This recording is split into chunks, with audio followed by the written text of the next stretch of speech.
Maître, la foule t'entoure. This meeting is being recorded. La foule t'entoure et te presse. Et tu dis, qui m'a touché? C'est une question normale. Alors que tout le monde est là, la foule presse Jésus, tout le monde le bouscule.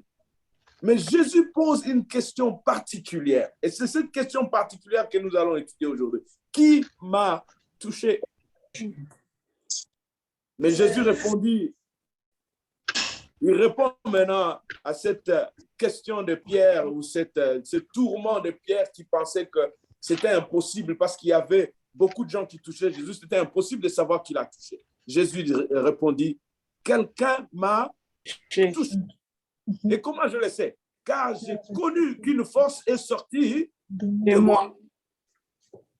Donc, parmi tous ceux qui entendent la parole ce matin, parmi tous ceux qui ont touché Jésus, qui sont de la foule, il y a une personne qui s'est connectée, une personne qui est réellement placé sa foi en cette parole, une personne qui réellement croit sincèrement que Jésus va toucher sa vie ce matin. Et c'est cette personne qui va faire sortir la puissance et la force du corps de Jésus ce matin.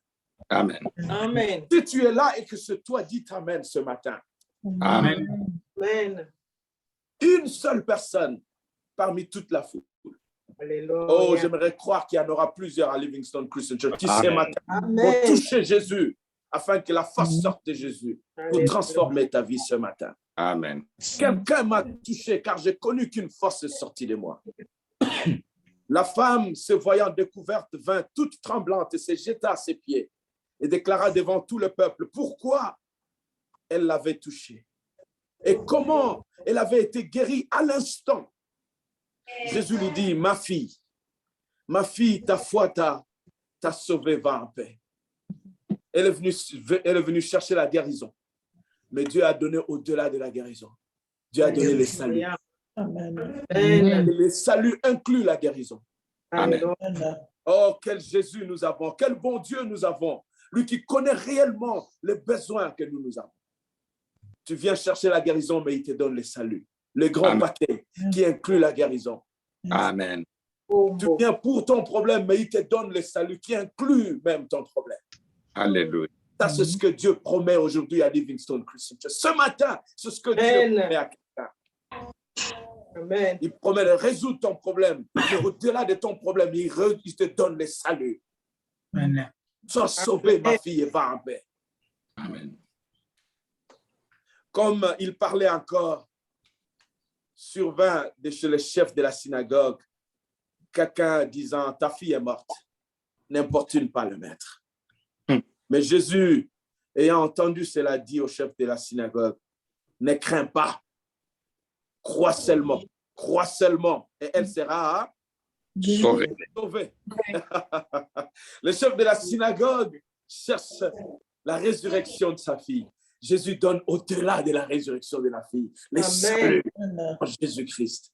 Amen. Oh Père, merci de bénir cette parole et merci de nous conduire encore pendant ce temps. Cher Saint-Esprit, prends contrôle et glorifie Jésus parmi nous. Bien-aimés dans le Seigneur, ce texte nous amène à parler de deux situations extrêmes qui demandent l'intervention de Jésus, l'intervention de Dieu lui-même, parce que les hommes ont tout essayé, mais il n'y a pas d'intervention. Cette femme a souffert de la perte de sang. Elle saignait pendant 12 ans. Pendant 12 ans, frères et sœurs. Elle a dépensé tout son argent. Elle a vu tous les médecins possibles, mais aucun n'a pu sauver cette femme. Et de l'autre côté, on nous montre cet homme de l'église, Jairus, le chef de la synagogue, avec un enfant de 12 ans, fille unique, qui est en train de mourir. La seule personne capable de sauver cet enfant, c'est Jésus. Jairus vient parler à Jésus, dit, s'il te plaît, maître, ma fille se meurt, viens et sauve ma fille.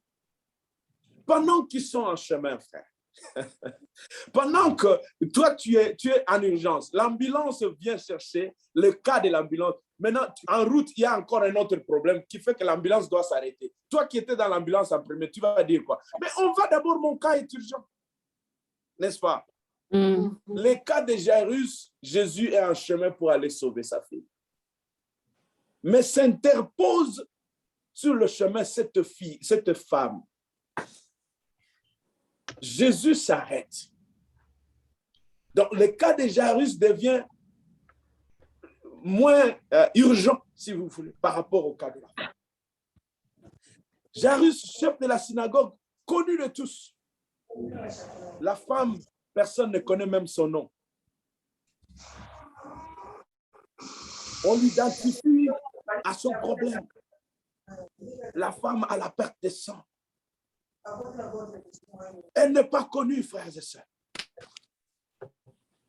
Oh, laissez-moi parler aux gens qui ne sont pas connus aujourd'hui. Aux gens qui pensent que leurs problèmes les diminuent. Laissez-moi parler aux gens qui sont même identifiés par leurs problèmes. Ah, c'est qui? C'est cette femme qui n'accouche pas. C'est cette femme qui n'a pas de mari. C'est cet homme sans travail. C'est cet homme sans argent. Comment? Ah, c'est ce frère du coin là qui n'a pas d'argent, qui marche à pied. Des fois, on nous identifie par notre problème. Parce que le problème perdure. Et ça nous dénigre, frère. Des fois, on ne connaît pas même notre nom. Ou on fait exprès de ne pas nous appeler par notre nom. On nous identifie par notre problème. Mais ce matin, frères et sœurs, cela va changer. Amen. Ce matin, bien-aimé dans le Seigneur, on t'appellera par ton nom. Comprenez la situation de cette femme, mes frères. Vous savez, si vous lisez les Pentateuques, les Lévitiques, les livres de la loi, à son chapitre 15, à partir du verset 25, vous pouvez lire à la maison. Écoutez ce que la Bible déclare. La Bible dit ceci. La femme qui aura un flux de sang pendant plusieurs jours hors de ses époques régulières, ou dont le flux durera plus qu'à l'ordinaire, sera impure tout le temps de son flux. Pendant 12 ans, cette femme était déclarée impure. En d'autres termes, le verset 27 de Lévitique 15 nous dit, « Quiconque touchera ce qu'elle aura touché sera souillé. » Donc, je me demande même, les médecins, elle a pris l'argent, le médecin l'a touché comment? Parce qu'il suffit de la toucher, toi-même, tu deviens souillé. Si elle a touché un lit, le lit devient souillé. Elle a touché, elle s'assoit sur une chaise, la chaise est souillée. Donc, comprenez le problème de cette femme. Elle était rejetée de la société. Elle n'avait pas d'amis parce que les amis ne voulaient pas être essuyés. Même sa propre famille l'a rejetée parce qu'il ne voulait pas être essuyé. Parce que si toi-même tu deviens essuyé, tu es aussi rejeté par la société. Comprenez qu'elle n'avait pas seulement un problème de sang, mais elle avait aussi un problème sentimental, un problème moral, rejeté par tout le monde pendant 12 ans. Laissez-moi parler à quelqu'un qui est rejeté aujourd'hui par la société. Tu penses que ton problème, personne ne te respecte plus jamais parce que à cause de ton problème, ça te ronge pendant 12 ans. Pendant 12 ans, ça te ronge.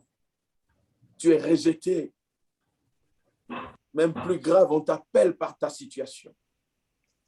La femme à la perte de sang. Tu es devenu la risée de tout le monde. Mais ce matin, si tu peux vraiment et seulement toucher, mais ne serait-ce que le bout du pan, ou le pan ou le bout de la robe de Jésus-Christ, bien-aimé dans le Seigneur, ton problème et ta situation vont s'arrêter. Ce matin, laisse-moi parler à quelqu'un qui peut croire en cette parole de Dieu. Ouvrir son cœur à Jésus afin que la situation change, quel que soit le temps que ça a duré. 12 ans, cette femme a saigné. 12 ans, cette femme a été rejetée. 12 ans, cette femme n'avait même pas un nom. La société l'a rejetée du tout. Mais Dieu veut sauver ceux-là qui ouvrent le cœur ce matin. Bien aimé, hier, je parlais avec ma femme. Le soir, on parlait d'une amie qui se retrouve dans la même situation. Une situation où tu ne comprends pas qu'est-ce qui se passe. Elle craint Dieu. Elle croit. Je dirais, elle va à l'église, elle sert Dieu. Elle a étudié, elle a un bon boulot. Depuis une vingtaine d'années, elle est professionnelle, mais il n'y a pas de mariage. Elle se déverse, elle pleure. Quelle situation? Qu'est-ce qu'il faut faire?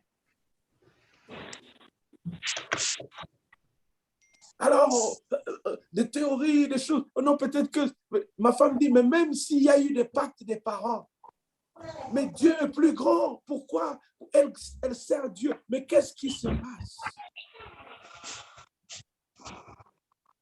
Bien-aimé, laissez-moi dire à quelqu'un ce matin, le Dieu que nous servons, il est effectivement tout-puissant. Amen. Il est réellement tout-puissant. Amen. Rien, alors rien n'échappe à son contrôle. Rien, alors rien peut être plus grand que lui. Amen. Plus grand que lui n'existe pas. Alléluia. Alléluia. Est-ce qu'il y a quelqu'un qui est dans une situation pareille? Laisse-moi te dire ce matin que Dieu est puissant et plus puissant que toute autre chose. Plus Alléluia. puissant que quiconque qui peut se lever dans ce monde. Parce que c'est lui qui est le créateur des cieux. Alléluia. Mais souviens-toi, frère, du verset d'Éphésiens 3, 20. Souviens-toi, j'ai prêché ça ici à l'église. Mais pour ceux qui n'ont jamais compris ça, Éphésiens 3, 20. Souviens-toi, frère, la Bible dit, or, virgule, à celui qui peut faire, virgule, par la puissance qui agit en nous, virgule, infiniment au-delà de ce que nous demandons ou pensons, à lui soit la gloire. Qu'est-ce que je veux dire, frère? Dieu dans toute sa puissance, Dieu dans toute sa capacité de faire, ne peut faire en nous que par la puissance qui est en nous. Amen. Il ne peut agir que par la puissance qui agit en toi, frère. Amen. Quelle est la puissance qui agit en toi?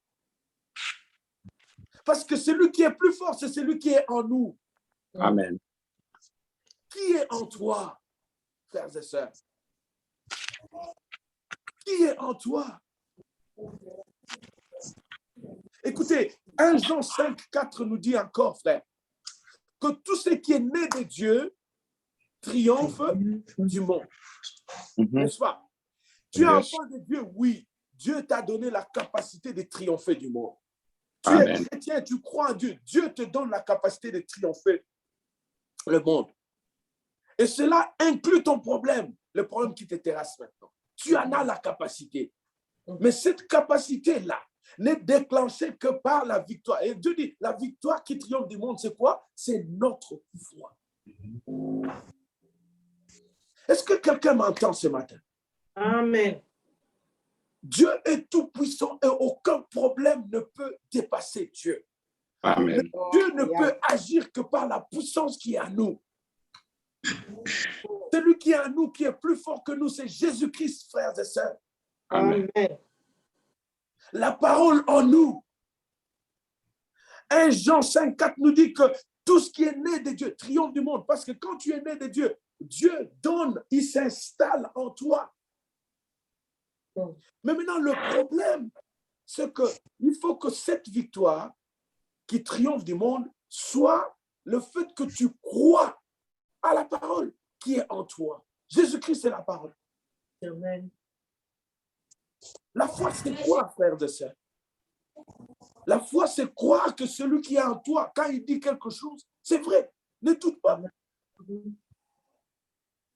Et cette croyance, c'est une ferme assurance, frère. Quels que soient les tableaux qui sont derrière, quelles que soient les choses que tu peux voir, qui sont contraires à ce que tu veux, mais tu crois. C'est là le grand problème. C'est là le grand problème. Savoir, c'est une chose, mais croire, c'est une autre chose, frère. La plupart des chrétiens, nous savons que Dieu sauve. Nous savons que Dieu peut changer la situation. Nous le savons. Et nous restons sur ou dans l'environnement du savoir. Et nous confondons le fait que nous savons que Dieu sauve avec la foi. Savoir, c'est une chose, mais croire, c'est une autre chose, frère. C'est pour ça que chaque fois on dit, frère, crois, tu dis non, pasteur, je crois. Tu ne crois pas, tu sais. Tu sais que Dieu sauve. Tu sais que Dieu peut changer ta situation. Tu sais. Est-ce que tu crois? Est-ce que tu crois? Si tu crois réellement ce matin, frère, si tu crois réellement ce matin, ma soeur, ta situation va changer. Ce matin, instantanément, elle va changer. Amen. Oh, Dieu cherche une seule personne ce matin qui peut croire à cette parole et changer sa situation. Amen. Bien, mais regardez la situation de cette femme. Elle était impure. En d'autres termes, elle ne pouvait même pas être là où il y avait la foule. Parce qu'elle était impure. Mais elle n'a pas regardé à ça. Elle est sortie, elle est allée. Parce que pour elle, la solution, c'était toucher les pans du vêtement de Jésus. Elle n'a pas regardé à combien ça pouvait coûter sa vie. Parce qu'elle pouvait être mise à mort à cause du fait qu'elle était impure. Et elle se trouvait là où il y avait les gens. Elle n'a pas regardé à ça. Si ça doit me coûter la mort, j'y vais parce que c'est là ma sauce. Amen. Elle a cru que tout ce qui peut être sur le chemin, les barrières de la foule, même les disciples, même Jésus lui-même pouvait la repousser parce qu'elle était impure. Mais elle n'a pas regardé à cela. Elle a dit, je crois que celui qui est la solution, il est là. Même s'il ne me touche pas, parce que je suis impur, moi, je vais toucher seulement le bord du vêtement. Quelle foi, frère! Quelle foi! Si je peux toucher seulement le bord du vêtement. Elle avait la foule comme barrière. Est-ce que quelqu'un ce matin, quel que soit ce que le médecin t'a dit, quel que soit ce que le monde peut te dire par rapport à ta situation, est-ce que tu peux t'élever et croire encore que Jésus est la solution à ton problème? Amen. Je ne dis pas que tu sais. Non, je sais que tu sais que Jésus est la solution. Je dis croire que Jésus est la solution. Pierre savait que Jésus était la solution. Pierre savait que Jésus était le Messie. Mais la foi était une autre. Il devait aller à une autre dimension de foi. Quand Jésus marchait sur les eaux, Pierre a dit, si c'est toi, ordonne que je vienne vers toi. Pierre était un disciple de Jésus qui marchait, qui a vu Jésus faire des choses. Mais ce jour-là, il devait quitter le niveau de savoir que Jésus est le Messie, au niveau de croire que Jésus est celui qui a le contrôle. Même la mer écoute quand Jésus parle. Alléluia. Jésus a dit, viens. Viens. Et quand il regardait à Jésus, qui est le consommateur de notre foi, il ne coulait pas, il ne s'enfonçait pas. Alléluia. Alors qu'il y avait le vent, alors qu'il y avait la tempête, alors qu'il savait dans sa tête que l'eau, tu ne peux pas marcher sur l'eau, mais il n'a pas regardé à cela, il a posé les pas de foi pour aller vers Jésus. Cette femme savait que la mort pouvait être sur son chemin si tout le monde découvrait qu'elle était impure. Elle n'a pas regardé à cela, frère. Elle est partie vers Jésus. Oui, toi aussi, tu sais, frère, que les cancers tuent. Tu sais que le diabète tue. Tu sais que le médecin a dit fini. Mais aujourd'hui, Dieu dit, regarde à Jésus qui est le consommateur de notre foi. C'est lui qui sauve. Amen. Même si ça a duré des années, frères et sœurs. Même si ça a duré des années. Même si c'est héréditaire. Tu vas couper ces liens-là aujourd'hui. Crois et regarde à Jésus et Jésus seul. Amen. Est-ce que je parle à quelqu'un ce matin? Amen. Amen. Croire. Croire. Croire. C'est ce qu'on appelle la foi, frère. Commence par les langages que tu tiens par rapport à ton problème. Alléluia. La foi commence par comment tu parles de ton problème. Cette femme dit, elle n'appelle même pas son nom. Elle dit, c'est moi la femme sans nom, inconnue de tous. Si je peux seulement toucher les bords du vêtement. Elle se donne un objectif. Elle parle de ça comme ça. Si moi, je peux toucher. Avant elle, qui avait déjà touché, qui était guéri. Elle parle de son problème. Elle dit, moi là, si je touche seulement ça, je serai guéri. Mais comment toi, tu parles de ton problème? Bissoba, tu as diabète. Qui t'a donné le diabète? Qui a dit que c'est pour toi? Comment toi, tu t'appropries un problème au lieu de chercher la solution?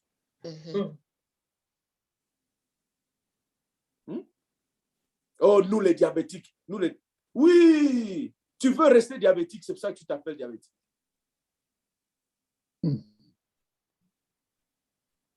Bissoba Zuya passe. Qui a dit que yo dans Zuya? Frère, le langage que tu tiens pour toi-même, pour ton problème, détermine si tu crois ou pas que Dieu peut sauver. Amen. Amen. Ton langage est un indicateur valable si tu crois ou tu restes dans le savoir. Comment tu parles quand tu parles de ce qui te dérange? Es-tu positif ou tu te plonges et acceptes le problème? Ne t'approprie pas le problème. Ne t'approprie pas ton problème. Quand tu parles positivement, cela affecte aussi ta foi. Amen. Je suis venu dire à quelqu'un, parle, les situations arriveront dans la vie. Mais reste positif dans ce que tu dis, dans ce que tu penses par rapport à une situation donnée de ta vie. Et là, cela affecte ta foi pour que tu trouves la solution, pour que Jésus intervienne dans ta vie. Amen. Mais si tu es négatif, ça dit que tu acceptes ta condition. Et quand tu acceptes la condition, il n'y a plus de foi. Qu'est-ce que tu veux que Jésus fasse? À celui qui peut faire infiniment au-delà de ce que nous pensons ou demandons. Mais il ne peut le faire que par la puissance qui agit en toi. Quelle est la puissance qui agit en toi? La deuxième chose, frère, nous devons réaliser que notre délivrance ne dépendra pas de quelqu'un d'autre. Amen. Nous devons réaliser que ce que nous cherchons que Dieu fasse dépendra exclusivement de nous-mêmes. Amen. Amen. Jésus dit qu'il te soit fait selon la foi de l'Église, n'est-ce pas? Selon ta Selon foi. la foi du pasteur, n'est-ce pas? Non. Selon ta foi. Selon la foi de la diaconesse, n'est-ce pas? Non. Qu'il te soit fait selon Ta foi. ta foi.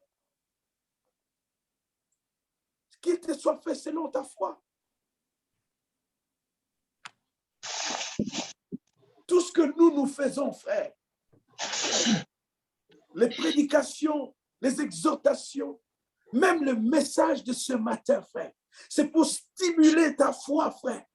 Alléluia. Mais c'est toi qui tiens entre tes mains si tu vas être sauvé ou pas. Amen. Qu'il te soit fait selon ta foi. Pourquoi on blâme les autres? Pourquoi on blâme les pasteurs?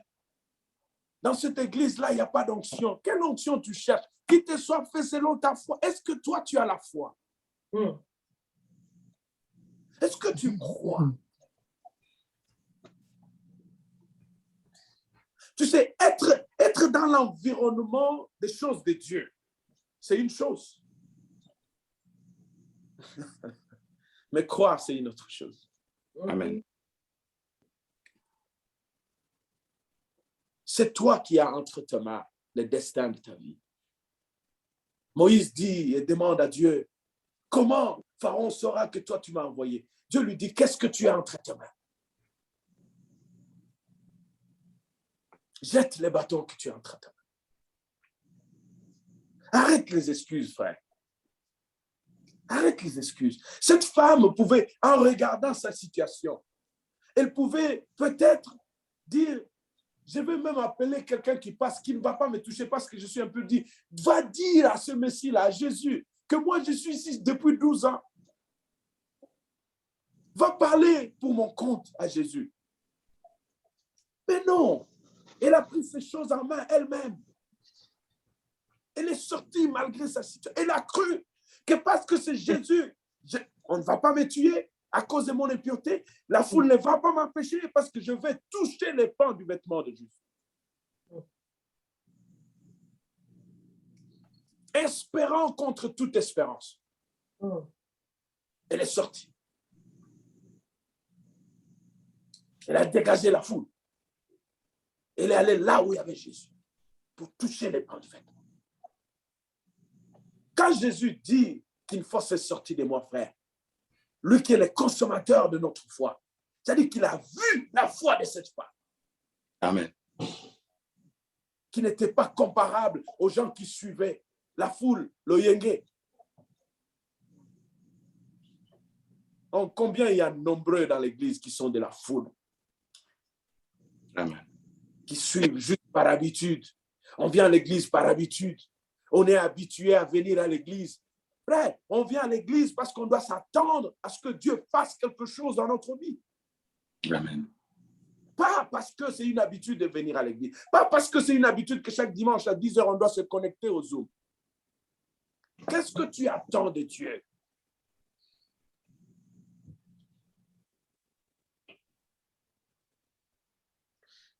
Cherchons Dieu. Lui-même promet, il dit que quiconque le cherche, il le trouve. N'est-ce pas? Amen. Mais il dit, si tu dois les chercher de tout ton cœur. Amen. Cherchez Dieu de tout cœur, frère. C'est là la clé de tout. C'est là même la foi. La foi, non seulement il faut croire à ce que Dieu dit, il faut faire ce qu'il dit. Parce que si on fait ce qu'il dit, en d'autres termes, on a cru à ce qu'il a dit. Voilà pourquoi on l'a fait. La foi devient toute une vie. La vie de faire ce que celui qui est en nous dit. La puissance de celui qui est en nous s'exprime parce que nous nourrissons cette puissance en faisant ce que celui qui est en nous veut. Laissez-moi rendre ça plus clair. Quand nous vivons conformément à la parole du Seigneur, en d'autres termes, nous faisons ce que la parole dit. Nous croyons en la parole et nous faisons ce qu'elle dit. Cela devient notre vie. À ce moment-là, celui qui est en nous est nourri de notre foi. Et parce qu'il est nourri de notre foi, il prend plus de place en nous et c'est lui qui fait les œuvres. Amen. Et c'est lui qui agit en nous. La grandeur ou je dirais le nombre de miracles que Dieu peut faire dans ta vie dépend de combien d'espace tu lui donnes en toi. Amen. Est-ce que ça fait un sens ce que je suis en train de dire? Amen. Amen. Plus tu nourris Christ qui est en toi par ta foi, plus il prend de l'espace en toi et plus il fait des miracles en toi. À une petite foi, des petites choses. À une grande foi, des grandes choses, frère. Si tu penses que ton problème est grand, tout ce que ça te demande, c'est aussi une grande foi. La grande foi ne se demande pas par la prière. Augmente-moi la foi, non. Ça se vit. La foi se vit. Ce n'est pas tu peux entrer en jeûne de prière 40 jours, Seigneur, augmente-moi la foi, ça ne viendra pas. La foi se vit. Plus tu vis la foi, plus elle grandit, plus elle augmente, frère. Et vivre la foi, c'est quoi? C'est faire ce que Dieu dit. C'est vivre la parole de Dieu. Ceux qui vivent la parole de Dieu, même quand elle ne fait aucun sens, quand Dieu a dit fais, tu fais, c'est alors que Dieu te montre aussi des niveaux de foi.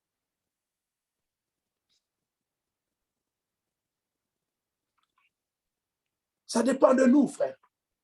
Notre délivrance dépend exclusivement de nous. Amen. Est-ce exclusivement de nous.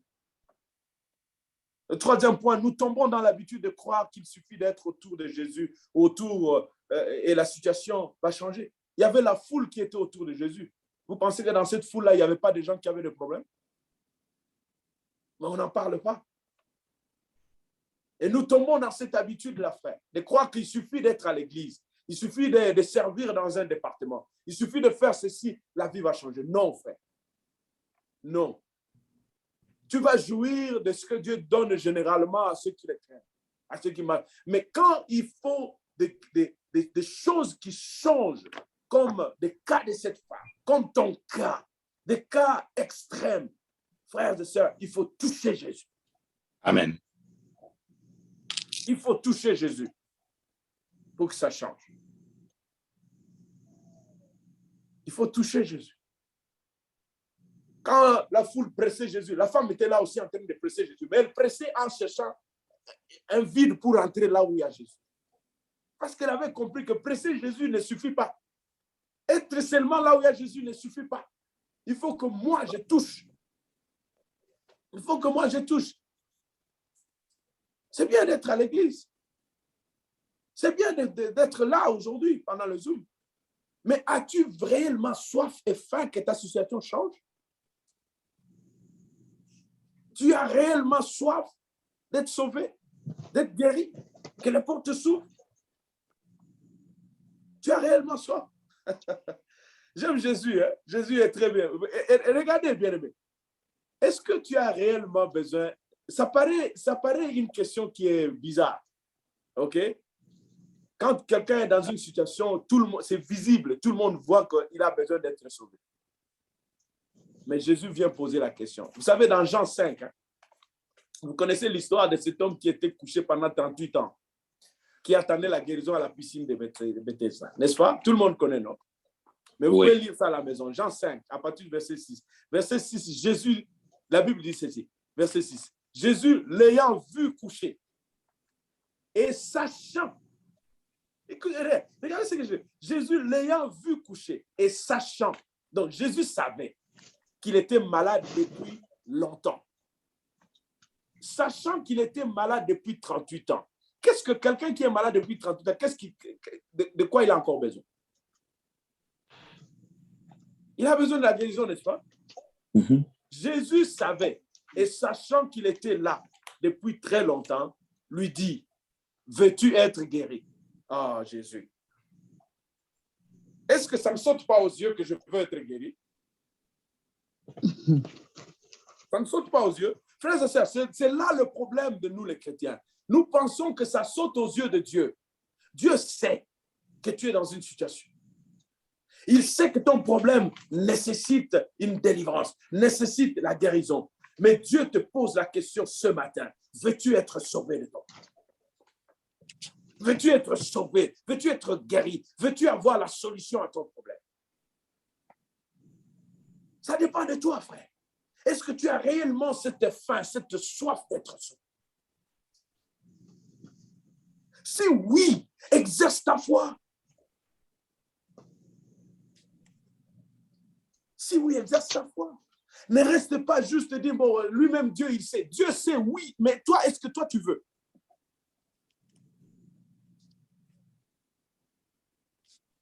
Il faut croire, frère.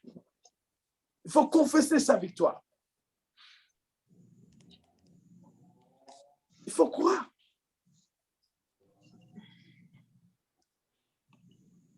Oh, je prie que Dieu touche nos cœurs encore ce matin, que quelqu'un croit que ta situation, si tu crois au Seigneur Jésus, tu seras sauvé. Toi et ta famille, vous serez sauvés.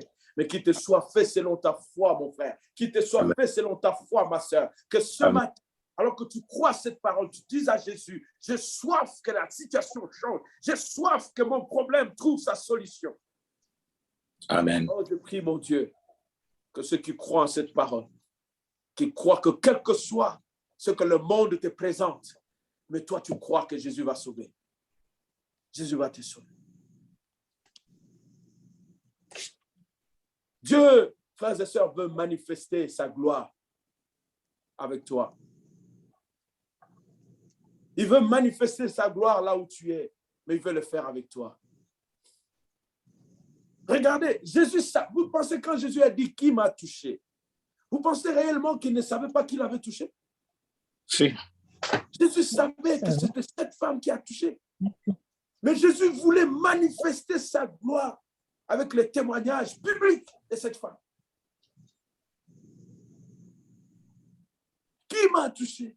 La femme vient toute tremblante. Seigneur, c'est moi, voilà, j'avais 12 ans. Oui, ce n'était pas une information qu'elle donnait à Jésus. Jésus savait. Amen. Ton cas, ce n'est pas une surprise pour Dieu. Dieu sait. Amen. Mais le problème de Dieu, c'est que Dieu veut que toi, tu aies la foi à ce niveau-là pour que la gloire de Dieu se manifeste autour de toi et que tu le témoignes publiquement. Amen. Amen.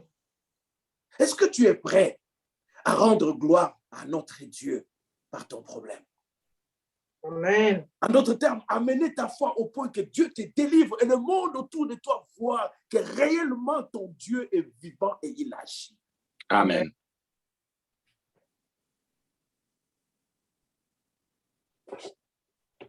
Dieu veut manifester sa gloire, ma sœur. Alléluia. Mais il te demande ce matin, veux-tu être guéri? Veux-tu être sauvé? Yes. Veux-tu voir ta situation changer? Mm. Des fois, Dieu nous amène sur le chemin où il veut tester notre foi.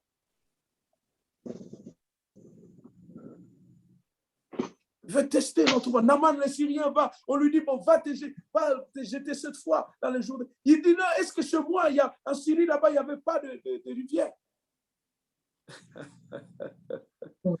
On lui dit, est-ce qu'on t'a demandé une chose difficile? Pas seulement jette-toi, et tu seras pur. Alléluia. Des fois, Dieu nous demande toujours. Est-ce qu'il était impossible à Dieu de dire que le pain tombe du ciel, que les poissons tombent du ciel? Il était impossible. Non. Dieu a seulement dit, est-ce qu'il y a quelqu'un qui a du pain, quelqu'un qui a du poisson? C'est entre tes mains, frère.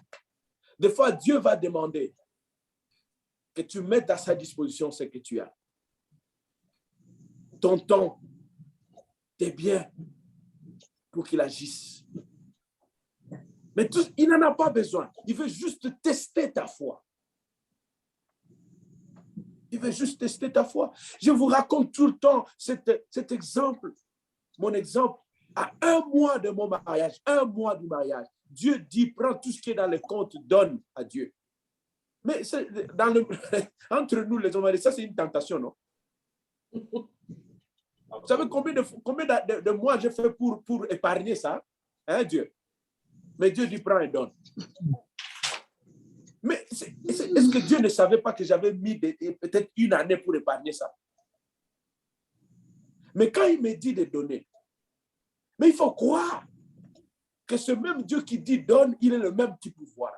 Amen. Bien aimé, je vous ai dit ça. J'ai donné et j'ai vu la main de Dieu plus que ce que j'avais donné. Amen. Amen. C'est ça, frère. Il faut quitter les savoirs et arriver à croire. Amen. Tu veux voir ta vie changer. Mm. Amen. Pour moi, c'était donné. Pour toi, Dieu peut demander autre chose. Ta disponibilité pour le service. Il est souverain, il peut te demander autre chose, juste pour tester ta foi. Il a testé la foi de Pierre. Viens, marche. Pierre pouvait dire, non, Seigneur, l'eau là, mais je vais me noyer. Non, frère. Quittons le stade du savoir pour atteindre le stade de croire. Amen. Réellement croire. Et la situation va changer. Amen. Et Dieu veut que sa gloire se manifeste. Mais c'est avec toi qu'il veut le faire. Avec toi qu'il veut le faire. Laissez-moi finir ce matin avec ceci. Jairus était celui qui avait demandé à Jésus que Jésus aille chez lui. Et Jésus prend en apparence du retard parce que cette femme s'interpose sur le chemin. Mais si c'était toi, Jairus, comment tu vas traiter la femme là, qui s'interpose alors que toi, tu as une urgence, elle vient déranger les maîtres qui prend du retard par rapport à ton problème. Traité de démoniaque. Donc, pendant que Jésus traite le cas de cette femme, pire encore, on vient dire à Jairus, ne dérange plus le maître parce que ton enfant est déjà mort. Donc, too bad, c'est fini. Mais tu peux étrangler la femme, non? Démon. Si c'est toi, tu vas l'étrangler. D'abord, tu n'as aucun nom. Jairus, dans la société, c'était un homme élevé parce qu'il était chef de la synagogue. Maintenant, toi, une femme sans nom, on ne te connaît même pas. Tu étais impur. Pendant 12 ans, tu t'es caché. Toute une génération ne te connaît même pas. D'où tu sors pour venir empêcher mon cas?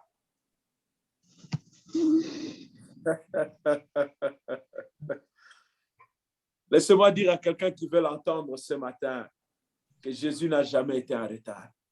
Amen. Il Amen. ne sera jamais en retard pour ton cas. Amen. Même si en apparence, ça donne que ça traîne, il s'occupe des autres, pas moi. Moi, pourquoi les autres, pas moi? Il n'est jamais en retard, frère.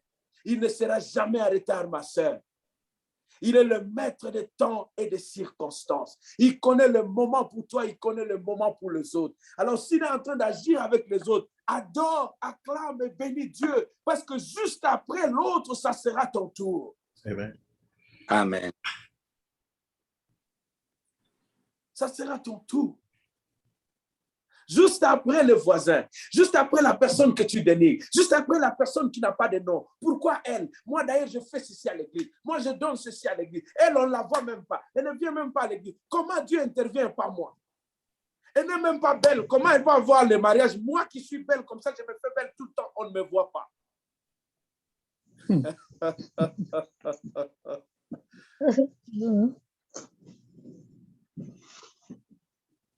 Dieu n'est jamais en retard. Amen. Jairus commence à se plaindre, à se décourager. Jésus lui dit, ne te décourage pas, crois seulement. Laissez-moi dire à quelqu'un ce matin, crois seulement. Même si celle qui est moins belle que toi a eu le mariage, crois seulement que ton mari est en chemin. Même celle qui n'a pas de diplôme a eu le travail. Toi, crois seulement que ton travail vient. Parce que juste après elle, quand Jésus finit de deal avec lui, ça sera ton tour.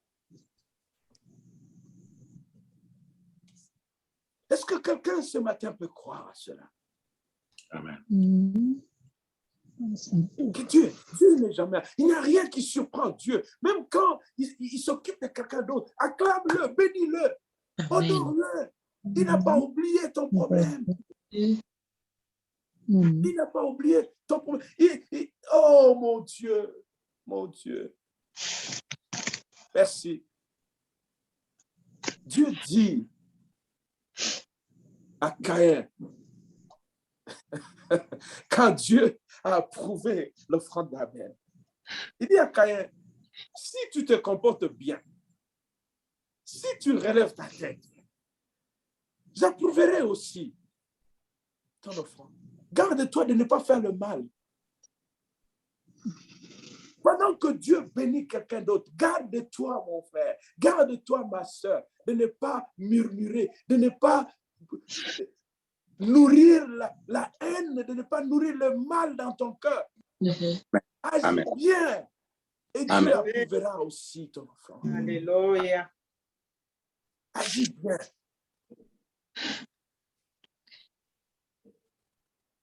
Qui m'a touché? Qui m'a touché ce matin? Frères et sœurs, finissons ce matin ce message avec un temps de prière. Un temps de prière pour que toi qui as écouté cette parole, que tu touches Jésus ce matin. Amen. Que tu quittes le stade de croire seulement, de savoir seulement, de rester là. Si je viens à l'église, peut-être Dieu aura pitié de moi. Si je fais ceci, je donne ma dîme, je donne les offrandes. Tout cela est bien, frère. Mais Dieu veut que tu ailles plus que cela. Que tu le touches. Amen. Amen. Que tu le touches. Que tu le touches, qu'il habite en toi pleinement et qu'il agisse en toi. Et cela dépend de toi, c'est entre tes mains. Est-ce que tu es prêt ce matin à te donner entièrement à Dieu, Amen. à te donner entièrement au Seigneur? Amen. Que le Alléluia. Seigneur veut que sa gloire se manifeste, mais il veut le faire par toi, frère. Il veut le faire par toi, ma soeur. Es-tu prêt? Es-tu prêt à Amen. toucher Dieu?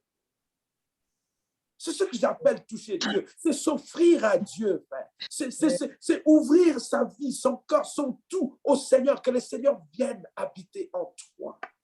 Amen. Parce que s'il est en toi, il sera plus fort que ce qui est dans le monde. Il sera plus fort que ton problème. Ton problème n'aura plus d'effet sur toi. Parce que celui qui est en toi est plus fort. Il est plus fort. Amen. Est-ce que tu veux le toucher? Est-ce que tu veux le laisser entrer en toi et rester demeurer en toi? Amen. Nous allons incliner nos têtes dans la prière ce matin. Là où tu es, j'aimerais que tu inclines ta tête dans la prière. Alléluia. Souviens-toi, j'ai dit que ça dépend de toi. N'attends pas que je te dise quel mot tu dois dire au Seigneur maintenant. Commence déjà à prier Dieu. Commence déjà à ouvrir ton cœur à Dieu. Commence à parler à celui qui est la force